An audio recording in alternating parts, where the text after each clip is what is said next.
Oh, big fungal going up. Baneling's moving in. They are going to clean everything up, but they don't have those hooks. So they don't move that quickly. Another fungal shutting that down. So I feel like LaLush got the best of that, but the Marines in the main base now going to stim up, take out the Queen, and deal a lot of damage here as Select has free reign in the main base of Zerg.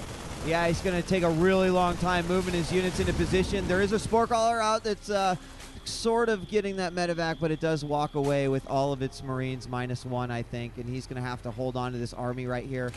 We do have Ventral Sacks coming out here soon, and more Infestors. Meanwhile, actually at the bottom right, there's some more harassment going on. 2 more medevacs looking to drop in while the Banshee's flanking, and so many kills. Look at these Banshees, 21 kills between the 2 of them, and I think the majority of those are drones. And a good handling of it with the Infestors, throwing out some infested Terrans and using that appropriately. Another drop over here as the Marines do come back. This time the Banelings will go ahead and rape that entire army. They almost took out that Baneling nest right there. It almost went down. So this hatchery is without a queen. There's no one mining over on this one. So technically, we've got LaLush on a 2 base right now, and he's got some Hydras spread out over here. He's got an Overseer just to make sure and check things out. But with this gold, and look at this army as Select is starting to move out, a ton of siege tanks and a bunch of Marauders with Marines. And this is going to be interesting how this is going to be dealt with. Just now we're seeing the Baneling morph here, and this is not big enough to be able to take this on. He's going to go ahead and scan right there. If he gets in position with siege, well, definitely this base is going to go down. But he'll need to do a miracle with this so few units. Yeah, so many Terran units moving in, and those siege tanks just obliterate everything on the ground. The Baneling's trying to move in. Baneling's so fragile, if they get hit by a single tank, everything goes down. So 3rd base getting taken out.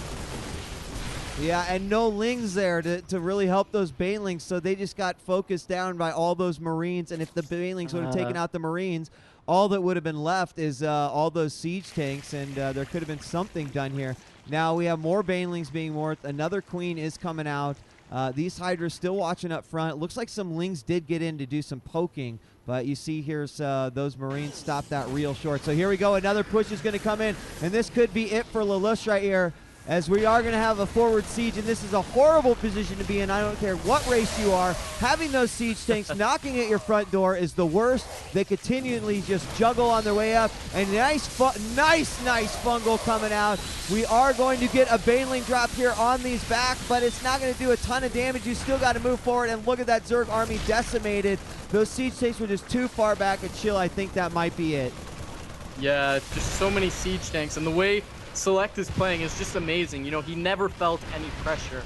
The Zerg felt the pressure the entire game. Select always getting good value with his attacks, and just drawing the Zerg army away, expanding at will, and just look at his massive army and massive income now as he's flooding down, you know, both directions. A million siege tanks there just melting everything. Oh my god. Billions of range. And just, I got a feel for LaLush as he's watching his homeworld just get blasted apart by the Terran army. And there's the GG in game 1 of the finals. At the end, like 12 Lings came down the ramp, and they literally just imploded by siege shells, just like I mean, that's the worst. That was very, very nice. You know, I kind of think that LaLush, you know, unfortunately, I think he had some opportunities there to do a little bit more damage than he did, but Select, keeping on top of the harassment, I think ultimately was the game winner for him. Not really ever letting up and forcing the Zerg to stay at home. His army just couldn't get big enough, and that was a nice push. He had the gold with the planetary. I mean, what? He had that shit on lockdown. So good job by Select as he does pick up game number 1.